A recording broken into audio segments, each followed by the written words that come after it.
कि मेरे भक्त की सबसे पहली पहचान है कि वो जब बात करेगा तो मेरा नाम निकलेगा, मेरी बात निकलेगी। कहां गए थे वो? श्री जी की कृपा से परिक्रमा करके आ रहे थे। श्री जी ने ऐसी प्रेरणा की परिक्रमा होके आ रहे। और कैसे? बड़ी कृपा है लाडली जी की। नहीं और सब कैसे? बस श्री जी की बहुत कृपा है, बड़ी करुणामयी है। अपने जैसे अधमों को स्वीका शुरू पिंड छुड़ाना उसको मुश्किल पड़ जाएगा।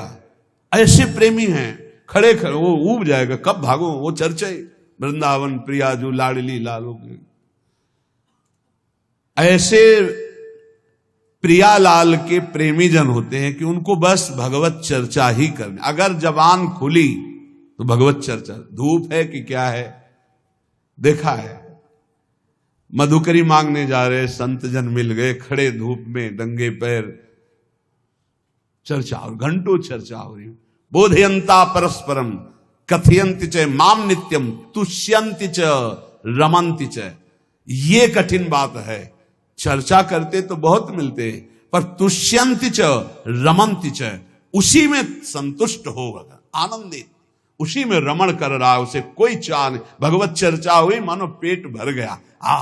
कितनी अहोभाग्य, 1 घंटा से भगवान की चर्चा हो रही, प्रियालाल की चर्चा हो रही। आगे कह रहे हरि को भजन, साधु की पहचान हर समय भजन परायण। कोई माला से जप रहा है, कोई बिना माला से जप रहा है। बिना माला से जपने वालों की पहचान होती है, वो गुरु प्रसाद से जागृत होती है। एक दृष्टि में पता चल जाएगा ये बहिर्मुख है या अंतर्मुख होकर नाम जप कर रहा है। जहां एक दृष्टि गई तो पता चल जाता है। अंतर्मुख का एक अलग होता है, वो एक कुछ अलग चेहरा हो, चाहे जितना वो छुपाना चाहे नहीं छुपा सकता। एक दृष्टि में पता चलता है नाम जापक है, अंतर में नाम चल रहा है। और चाहे जितना दिखाना चाहे, मान लो ऐसे बाहर, तो अंतर में पता चल जाएगा ये केवल सामने की बात है, अंतर में इसके नहीं चल रहा है। दोनों बातें भजन करने वालों को अपने आप पता हो जाती है। उपासक, संत, भागवत, महाभागवत, इन सब की पहचान भजन से ही है। कल चर्चा जब विश्राम हो रही थी सुना था, आधे पल के लिए भी त्रिभुवन की राज्य लक्ष्मी देने पर जो अपने प्रभु का भजन नहीं छोड़ता, सुमिरन नहीं छोड़ता, वो महाभागवत है। तो हरि को भजन ये प्रधान बात है। मुंह खुले तो भगवत चर्चा और मुंह बंद तो नाम चल रहा है। राधा वल्लभ श्री हरिवंश, राधा वल्लभ श्री हरिवंश, या जो गुरु जी ने दिया हो, जो नाम प्रिय हो, राधा राधा, ये मान लो, बहुत आनंदित हो जाओगे। मान लो कुछ पैसा नहीं लगना हो, बहुत बड़े धनी हो जाओगे, बहुत बड़ा लाभ मिल जाएगा। ये सब पुण्य रुई का ढेर समझो, एक अपराध बन जाए सब भस्म हो जाएंगे। नाम सोना है, सोना जितना तपेगा उतना ही चमकेगा, नष्ट होने वाली नहीं, अविनाशी वस्तु है। कमा लो ये सोना। ये जो सोना है, सोना, ये सोना वास्तविक सोना, इसी सोना में सोवत पांव पसार। पूरी रात निकल जाए, जब नींद ना आवे, मंत्र चले, तब समझो। इसके लिए कभी सर्दी में कंबल नहीं ओढ़े गए, इसी बात के अभ्यास के लिए कभी कंबल नहीं। जो नीचे मार्किन पहने वही मार्किन उतार कर ऐसे पैर से फंसा के सर, पूरा शरीर कांप रहा है। मंत्राकार वृत्ति, पेट में अन्न नहीं, ऊपर वस्त्र नहीं, गंगा का किनारा, भीषण सर्दी, 1 मिनट नींद नहीं, मंत्राकार। 4 बजे गंगा में फिर खड़े। ऐसे थोड़ी भागवती की वृत्ति बनाई जाती है। ऐसे लगा जाता है जैसे गरीब आदमी ओवर टाइम करके पैसा कमाता है, किसान आदमी रात दिन लगा रहता है। ऐसे कायर पुरुष थोड़ी भजनानंदी होते हैं। ये शरीर को बहुत दुलार करने वाले भजनानंदी नहीं होते। सच्ची मानिए, जितना सुख शरीर को दोगे उतना अध्यात्म सुख से हीन होते चले जाओगे। मारो इस प्रकृति जन्य की अधीनता को, तुमने जो स्वीकार कर रखी। हर प्रकृति का वार सीधे सो। यह प्रवचन नहीं करते, जीवन में जो जिए वो बता रहे हैं। किसी आश्रम में ठहरना नहीं, ऐसे आश्रम में ठहरना जहां जंगल किसी का जाना नहीं, ऐसे बहुत से आश्रम मिले। जीवन भर प्रकृति से लड़ना रहा है, तभी परमात्म चिंतन का एक तार भाव बनता है। जब सीधे प्रकृति का वार सहे, यम ही न व्यथ्यंते ते पुरुषम पुरुषर सब। काशी के घाटों में जो तपन होती थी दिन भर धूप की, तो रात्रि के 2 बजे तक तपना ही होती थी, और 2 बजे उठ के नहा के विश्वनाथ जी जाना है। जीवन को एकदम प्रकृति से वार सहने वाला बना ले तो बहुत आनंद आता है। ये सुविधा नरक समझो, सच्ची मानिए आप। हरि भजन में दिखावा कभी नहीं होना चाहिए, नहीं तो सच्चाई का हरि भजन छूट जाएगा। भजन करने वाले उपासक को कभी कीर्ति की चाह मत रखना, ये हम प्रार्थना करते हैं। ये अंतिम वो खाई है जहां से गिरा करके भगवान से विमुख कर दिया जाता है। दिन है तो रात आएगी, रात है तो दिन आएगा, ऐसे देखना हम तुमसे कहते हैं। ये सब केवल बाहरी है। आंतरिक श्रद्धा अटूट होती है, बाहरी श्रद्धा में कोई दम नहीं होती। हम इन श्रद्धाओं की दम नहीं होती। इनको तो हर गली में खड़ी होना, जहां वाह वहीं खड़े हो गए। श्रद्धा वो होती अटूट कि चाहे जैसी परिस्थिति हो, चाहे जैसी घटना हो, मैं आपका हूं तो सिर्फ आपका हूं। वो होंगे अंगुलियों में गिनने वाले, वो अंगुलियों में गिनने वाले होते हैं। इसलिए साधु की सेवा पहचान, स्वयं साधु होते हुए साधु की सेवा, और निरंतर हरिभजन, और सर्वभूत पर दया, समस्त जीवों पर दया का भाव। दया बिना साधु कसाई, पर ये भी दया करी तो आफत आई बड़ी। कैसे तुम्हें बताए, मतलब बहुत विचित्र गति। आध्यात्मिक आनंद की प्राप्ति के लिए बिल्कुल व्यवहार शून्य जीवन जो जिया गया, उसमें बिल्कुल विपरीत जीवन प्रभु ने किया है। हजारों लाखों की जो भीड़, ये जनसंख्या है भगवान, ये भीड़ भजन अगर निरंतर आपका अभ्यास है तो चल जाएगा, नहीं तो आम हो जाएगा कि मैं बहुत बड़ा हो गया हूं। जहां हुआ मैं बहुत बड़ा हुआ, वहीं से भक्ति का नाश हो जाएगा। ये सम्मानम कल्यात घोर गरलम नीचापमानम सुधा श्री राधा मुरलीधरो भज सके वृंदावन मात्यज। ए भाई, कभी भूलकर भगवान से यश मत मांग लेना कि हमारा भी नाम हो जाए। बहुत खतरा है इस नाम में, बहुत खतरा है। आपसे सबसे प्रार्थना करते हैं, यश की चाह मत रखना। उर्कछु प्रथम वासना रही, सो प्रभु पद सरित प्रीति सो बही। बहा दो वासना को। अगर कोई वासना रहेगी तो बहुतायत में मिलेगी, क्योंकि मेरा मालिक सबसे पहले अंदर की वासना की पूर्ति करता है। विभीषण जी के पहुंचने पर सबसे पहले लंकाधिपति का अभिषेक किया। इसलिए साधक अंदर की वासनाओं को देख लो। अगर कोई भी वासना तो हटा दो। नहीं, मेरे स्वामी का स्वभाव है, पहले तुम्हें वासना की चीज फेंकेंगे, ले, और जब घृणा हो जाएगी तब आगे बढ़ा देंगे। मान आखिरी खाई है जिस पे साधु गिर जाता है। इसीलिए सबसे पहले सिद्धावस्था की सीढ़ी पे निर्माण लिखा है। निर्माण अमोहा जित संग दोषा। अपने में कोई गुणा अभिमान आकर के ये श्रेष्ठता का भाव हो जाना, मानो परमार्थ में पोछा लग जाना है। भाई, कभी अहम, ये भाव मत अहम में लाना कि मेरा नाम हो जाए। भगवान को जो करवाना तो करवाने, वो तो सर्व समर्थ हैं, वो तो नौकर हैं, हम वैसे ही करना पड़ेगा। पर चाह कभी मत करना। अगर चाह किया तो ये आखिरी खाई है, इसमें साधु को गिरा दिया जाता है। ये माया की बड़ी विचित्र मनोहर चाल है, बड़ा मीठा जहर है, जिसे हाथ में लेकर स्वयं खा लिया जाता है। ये मान, प्रतिष्ठा, यश, कीर्ति, ये जगत मंगल कराने वाले भगवान की हो, उन्हीं का यश गाए। अपनी कभी न मानकर इसका जो भोग करेगा वो नष्ट हो जाएगा। मेरी यश कीर्ति इससे नष्ट हो जाएगा। सर्वभूत पर दया, दया तो करनी है, पर दया वो जिसमें भगवत विस्मरण न होने पावे। दया को उल्टा याद, अगर हरि की याद भूल गई तो वो दया फंसा देगी पक्का। और जिस दया में हरि सामने है कि ये मेरे भगवान हैं, वो कभी नहीं फंसा पाएगी। संत के लक्षण, जब वाणी खुले तो भगवत चर्चा, जब वाणी बंद तो भगवान नाम जप, और स्वयं साधु होते हुए साधु की सेवा ये प्रधान लक्षण है। हरि को भजन, साधु की सेवा, सर्वभूत पर दया, हिंसा लोभ दंभ छल त्यागे, विषम देखे माया। कभी किसी की हिंसा न करे, ये साधुता का लक्षण है। कभी जीव को, किसी जीव को कष्ट देना नहीं। मन से, वचन से अगर आप थोड़ा भी किसी के प्रति रूखा भाव कर लें तो आप अंदर देखना आपके भजन में फर्क पड़ जाएगा। ये अंदर के अनुभव की बातें करते हैं। अगर उसको तुमने डांटा है, सही माने में डांटा है और भगवत भाव करके डांटा है, तब तो आपका भजन चलेगा। और अगर भगवत भाव नहीं किया है और बिना किसी अपराध के आप डांट रहे हैं तो आपका भजन बंद हो जाएगा पक्का। थोड़ा अपराध है, बहुत डांट दिया तो आपका भजन बंद हो जाए। ये भागवती क्षेत्र है। किसी को न वचन से, न शरीर से, न मन से पीड़ा ना पहुंचाए, किसी को भी नहीं। देखो, गुरु शिष्य एक व्यवहार का संबंध है, परमार्थ नहीं। आप ये मत समझना कि गुरु शिष्य परमार्थ का है। परमार्थ तो एक ही तत्व है, न गुरु है न शिष्य है। अगर शिष्य शिष्य, वो गुरु ही है। गुरु गुरु, वही भी शिष्य है, वही गुरु है, वही शिष्य, दो नहीं। द्वैत परमार्थ नहीं है। परमार्थ एक वस्तु है। परमार्थ में गुरु शिष्य नहीं, ये व्यवहार है।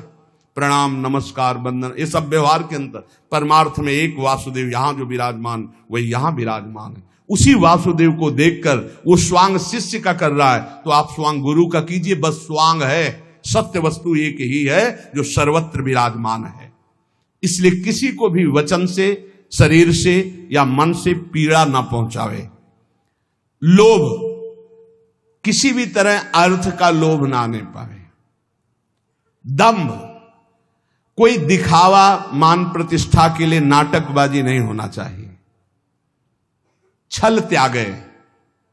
छल अंदर कुछ है, बाहर कुछ है, ऐसा ना करे। साधुता का मार्ग निर्मल है।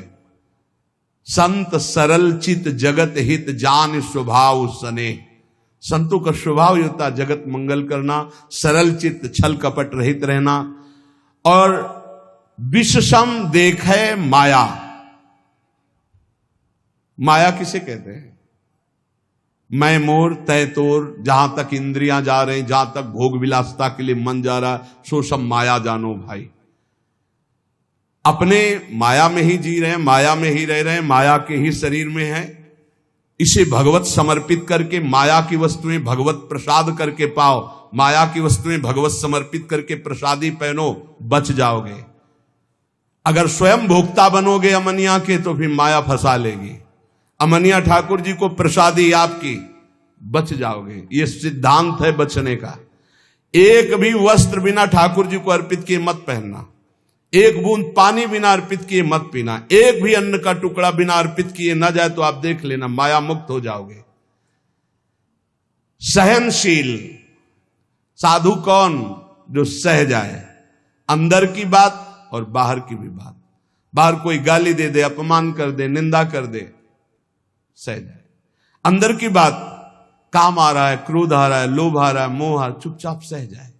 इनके सहने से भगवान की प्रसन्नता होती है। इनके सहने से भगवत भक्ति बहुत जोर की बढ़ती। सहत सहत बाढ़े भगत गिरे तन गुरु हित गान। ये नियम बना लो कि मुझे सहना है, सहने से भगवान प्रसन्न होंगे। अपने प्रभु के लिए हर दुख सहना है। जब ये बात आ जाती है तो सब कुछ सहन करने में आनंद आता है। भला कष्ट सहने में कहीं आनंद आता है? लेकिन आनंद आता है अपने प्यारे के लिए कष्ट सहने में आनंद आता है। सहनशील, अगर ज्ञान हो जाए तब तो फिर क्या कहना हो। ज्ञान नहीं तो अपने प्रभु के लिए सहो। ज्ञान में तो सहना ही क्या, स्वाप्निक है, बिल्कुल स्वाप्निक है। बिल्कुल जैसे जगत आप देख रहे हो, बिल्कुल स्वप्न चल रहा है। ये दीर्घ स्वप्न है मोह निद्रा में। भक्ति में उसे ऐसे ले लो कि भगवान की लीला हो रही है, तो हमें भगवान सहना चाहते हैं, इसलिए गाली दिला रहे हैं, इसलिए निंदा करा रहे हैं, इसलिए अपमान करा रहे हैं। चुपचाप सह जाओ। आशय उदार, आशय उदार होना चाहिए। आशय हमारा सांसारिक नहीं होना चाहिए। आशय क्या है? भगवत प्राप्ति। भगवत प्राप्ति के लिए हमें हर बात सहनी है। धीरज, धैर्यवान। भगवत प्राप्ति अगर आशय नहीं, लक्ष्य नहीं, तो आप सह नहीं सकते, पक्का समझ लेना। भगवत प्राप्ति के लिए सह सकते हो। भगवान की बड़ी विचित्र लीला, बड़े बड़े सिद्धों को पिटवाया है, पुजवाया है, दोनों काम करते हैं वो। पुजवाना भी वाह वाह और पिटवाना भी, ये दोनों काम साथ उनके चलते रहते हैं। अगर ऊपर से कुम्हार पीटता है मटकी को तो अंदर से हाथ दिए रहता है, ऐसे दोनों कार्य होते हैं। अब बोलो बूढ़े बाबा माधवदास जी हैं जगन्नाथपुरी में, और उनकी कौन सी परीक्षा बकाया है? साथ ले जाते हैं बाबा, रात्रि में शयन हो जाता है जगन्नाथ जी का, आते हैं बाबा चलो आज राजा के बगीचे के कटहल का, बड़ी खुशबू मार रही, पके कटहल है। तो जय जय आप सुबह हमने आदेश करें, हम राजा के पास जाएंगे, भिक्षा मांगेंगे, वो कटहल लाके आपको दे देंगे। जब राजा सुनेंगे कि आपको कटहल पसंद है तो बगीचा ही आपके नाम करवा। तो बाबा जो चोरी में आनंद मिलता है वो साहूकारी से मांग के थोड़ी ठीक लगेगा। बोले वैसे प्रभु चोरी क्या हो, तो आप ही का बगीचा है, आपका ही तो। बोले उपदेश मत करो, हमारे साथ चलो। बाबा को ले गए, बाउंड्री फंदवाए, ठाकुर जी झील कर बाउंड्री सुनको, 9 किशोर, ये तो आप चढ़ गए। बाबा आप ऊपर कटहल के पेड़ में, वो बहुत पका है। बोले अनीति मत करो जय जय, आप 9 किशोर आप चढ़ो, हम नीचे हैं। बाबा तुम चढ़ो, हम नीचे से बताते रहे। जो ही कटहल एक तोड़कर पका फेंका, उसने कहा वाह वाह बाबा बहुत। अरे बोले जय जय, इतनी जोर से वाह वाह कह रहे हो कि चौकीदार सब जान जाएंगे, पिटवाओगे आप हमें। फिर दूसरा जो फिर वाह वाह, तो दरवाजा खुला, चौकीदार आए, आप तो अंतर ध्यान हो गए, पकड़े गए माधोदास। रात्रि का समय तो 10-5 डंडा होता, पर जब देखे कि कौन है तो पता चला कि तो माधोदास बाबा। तब सुबह राजा के सामने पेशगी हुई। राजा तो उतर कर साष्टांग दंडवत हुआ, अरे महाराज आप आदेश कर देते तो जितने कटहल लगे सब आपकी कुटिया भिजवा देते, आप ऐसा। बोले आप आदेश कीजिए, आप ऐसा। अरे बोले हम क्या आदेश करें, क्या तुम्हें बताएं। समझाया था कि सुबह हम राजा के यहां से भिक्षा मांग लाए, पर वो बोले कि ऐसे ज्यादा आनंद आएगा।